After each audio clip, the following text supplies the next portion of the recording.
کہ جی bad governance کی وجہ سے، فیلئر آف گورننس کی وجہ سے مجھے اس چیز نے مجبور کر دیا ہے کہ جی میں یہ ڈیسیجن لوں. تو اب آپ اندازہ کریں احد چیمہ جیسا شخص جو کہ اربوں پتی ہے اور جو جس طریقے سے معاملات چلاتا ہے وہ پاکستان کی تاریخ کے اندر درج ہو چکا ہے.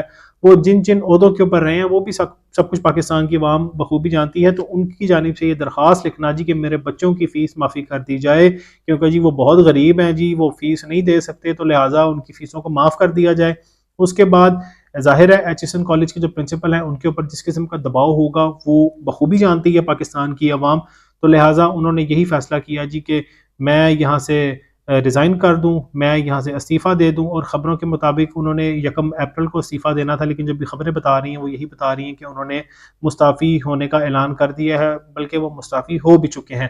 اب جس طریقے سے مسلم لیگ نون کی حکومت پاکستان کے جو ادارے ہیں، پاکستان کے کوئی بھی ادارے کا آپ نام لے لیں، جس طریقے سے ان کے اندر سیاست کو گھسیڑا جا رہا ہے، یہ مسلم لیگ نون کی روایت رہی ہے. اور اسی لیے پاکستان کے ادارے تباہ و برباد ہو گئے ہیں کہ مسلم لیگ نون کی جانب سے اپنی مرضی کے لوگوں کو بیچ میں شامل کرنے کی کوشش کی گئی اور ہر طریقے سے ان کو تباہ و برباد کرنے کی کوشش کی گئی. تو آج ایچ ایس این کالج کی آپ نے درخواست دیکھ لی. اگر یہ خط سامنے نہ آتے تو کبھی بھی یہ معاملہ سامنے نہ آتا، لیکن جس طریقے سے یہ خطوط سامنے آئے جو کہ گورنر ہاؤس سے گئے تھے احد چیمہ کی طرف سے، اور جو ایچ ایس این کالج کے پرنسپل کا خط منظر عام پر آیا، تو اب یہ بات واضح ہو چکی ہے کہ مسلم لیگ نون پاکستان کو ٹھیک کرنے تو نہیں آئی بلکہ اپنے لوگوں کو فائدہ دینے آئی ہے. جس طریقے سے انہوں نے پاکستان کے اداروں کو تباہ و برباد کر دیا وہ ان لوگوں کی تاریخ ہے. آپ پی آئی کے حوالے سے بات کریں، آپ پولیس کے حوالے سے بات کریں، جس طریقے سے انہوں نے پنجاب پولیس کو تباہ و برباد کیا ہے وہ سب کچھ بھی آپ کے سامنے ہے. ماڈل ٹاؤن کا واقعہ ہو، جس طریقے سے وہاں پر لوگوں کو مروایا گیا، لوگوں کو شہید کروایا گیا. اس کے علاوہ تحریک انصاف کے لوگوں کو 25 مئی کو جس طریقے سے گرفتار کیا گیا، 9 مئی کے آڑ میں تحریک انصاف کے لوگوں کو گرفتار کیا گیا، وہ سب کچھ بھی آپ کے سامنے ہے. تو اب پاکستان کے اداروں کی جو تباہی اور بربادی ہے اس کا ایک بار پھر وقت آ گیا ہے.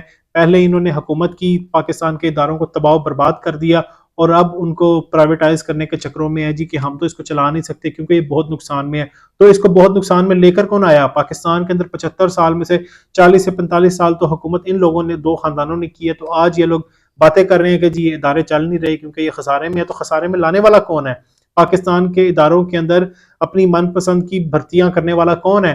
کون یہاں پر نوکریاں بیچتا رہا ہے؟ اور کس نے پاکستان کی حکومت کے اندر معاملات کو تباہ و برباد کیا ہے؟ وہ آج آ کر پاکستان کے اوپر دوبارہ سے حکمران بن بیٹھے ہیں اور ان لوگوں کو شرم بھی نہیں آتی حکومت کرتے ہوئے کہ جس طریقے سے انہوں نے پاکستان کے اداروں کو تباہ و برباد کر کے ان کے اندر سیاست کو گھسیڑ دیا ہے.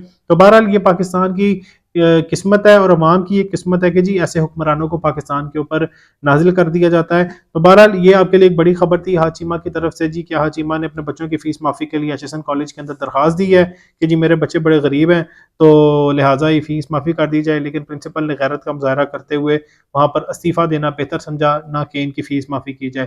اس کے علاوہ جی مسلم لیگ نون کے اندر بڑی زبردست قسم کی دھڑے بندی ہو چکی ہے. وہ لوگ جن کو عوام کی جانب سے 2018 کے اندر بھی مسرت کیا گیا، 2024 کے اندر بھی مسرت کیا گیا، لیکن جس طریقے سے فارم 47 کے اوپر وہ یہاں پر قومی اسمبلی میں پہنچ گئے ہیں، اب ان کو بہت پار بھی لگ چکے ہیں اور وہ باتیں کرنا بھی شروع کر دی ہیں.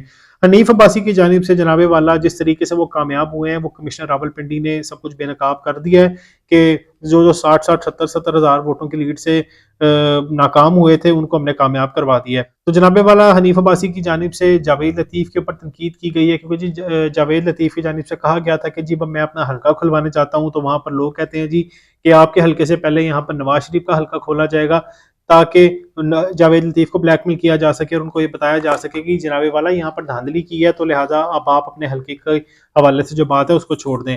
اب حنیف عباسی کا کہنا تھا جی کہ بتائیں کس نے کہا ہے کہ نواز شریف کا حلقہ کھولیں گے؟ مجھے اس شخص کا نام بتائیں جس نے یہ کہا ہے کہ نواز شریف کا حلقہ کھولیں گے. جاوید لطیف ریٹنگ کے لیے قیادت سے کھیل رہے ہیں. حنیف عباسی اب اس طرح کی باتیں کریں گے جو کہ خود دھاندلی کے اوپر کامیاب ہو کر آئے ہیں.